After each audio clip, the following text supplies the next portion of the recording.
Bonjour Ginette, tu vas bien? En fait, j'avais pas prévu de te parler. Vois-tu, ta matrone est en vacances. Oui, Ginette, c'est pour ça que je ne suis pas maquillée.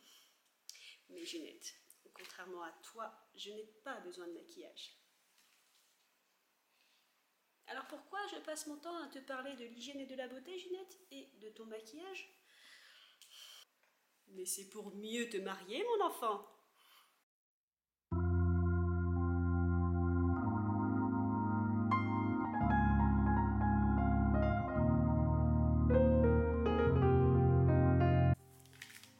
Je vais te rappeler un précepte distillé dans ce livre. Il faut que tu saches que si je m'attarde sur ta beauté, Ginette, ce n'est pas uniquement pour te marier, non. C'est parce que la beauté et la santé vont de pair. Nous allons donc, ma Ginette, s'attaquer une fois de plus à ton encyclopédie préférée. Bien. J'avais pas prévu de bosser, moi, Ginette, mais bon, apparemment, tu es pressée de te marier, peut-être. Une femme ne peut pas être belle avec un teint brouillé et les dents jaunes. Voilà. Enfin, ne te brosse pas les dents arrête avec cette brosse Ginette. Prends une vraie brosse à dents, s'il te plaît. Tu ne peux pas non plus plaire avec un teint gris, des cheveux ternes et un dos voûté, mais rassure-toi Ginette, comme tu l'as vu dans les précédents épisodes de cette encyclopédie, tout espoir n'est pas perdu. Donc, tous ces petits défauts peuvent être corrigés, Ginette. Car comme il est indiqué dans cette encyclopédie, peu de femmes atteignent la beauté parfaite. Toutes les femmes peuvent acquérir un corps harmonieux, une démarche gracieuse, une peau saine, une chevelure brillante. Mais si, Ginette, je parle pas d'un chien, je parle bien d'une femme. Oui, les femmes peuvent avoir un poil souple et soyeux. Oui. D'abord, l'ABC de la coquetterie, Ginette.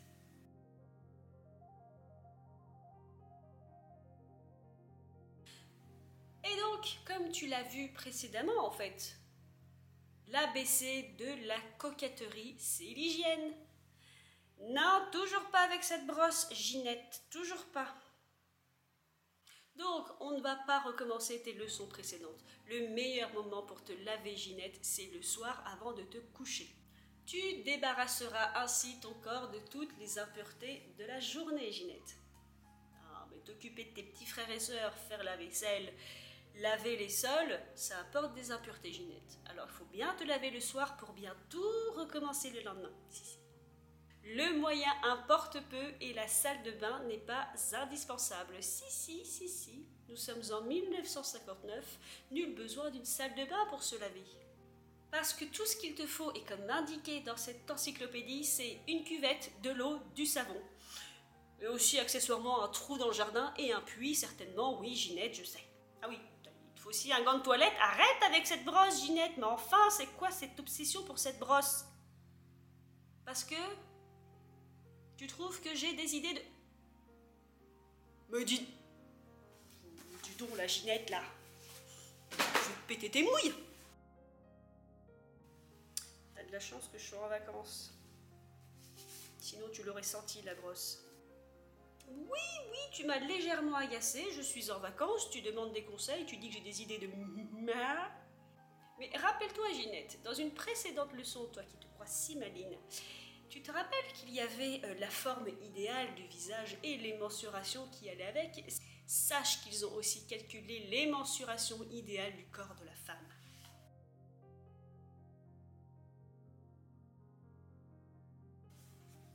Allez, ton petit calepin, ton crayon, ton mètre mesureur, c'est parti. Est-ce que tu es prête? Je vais t'enseigner les proportions parfaites de la femme moderne. Oui, de 1959 certes, mais moderne. La mensuration du tour de poitrine doit être effectuée juste en dessous des seins et en expiration. La mensuration du tour de hanche doit être effectuée immédiatement au-dessus des crêtes iliaques. Oui, au-dessus des crêtes iliaques. Prends ton hélico et débrouille-toi. C'est parti tutti quanti. La hauteur de la tête doit être contenue 7 fois et demi dans la hauteur totale du corps. L'envergure, c'est-à-dire la largeur totale du thorax et des bras étendus en croix, doit être égale à la hauteur totale du corps. T'as suivi? C'est le carré de Léonard de Vinci. Le tour de cou doit égaler le tour de mollet. La longueur du pied est celle de l'avant-bras mesurée du coude au pli du poignet. Ginette, on se calme. Bref, je reprends. La longueur de la cuisse du pubis à l'interligne du genou est généralement inférieure de 1 à 2 cm à la longueur de la jambe, mesurée de l'interligne du genou à la plante du pied. Tu as tout noté, Ginette? Je l'espère.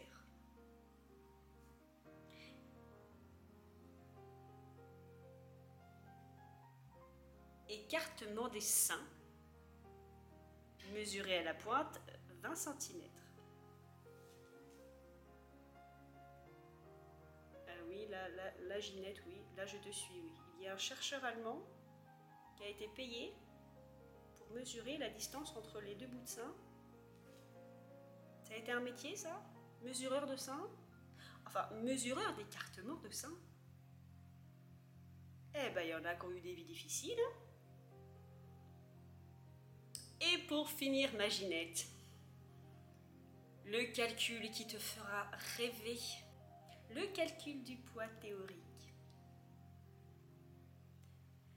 Et voici notre petit calcul, Ginette. La hauteur de ton corps fois ton tour de poitrine divisé par 240 est égal à ton poids idéal.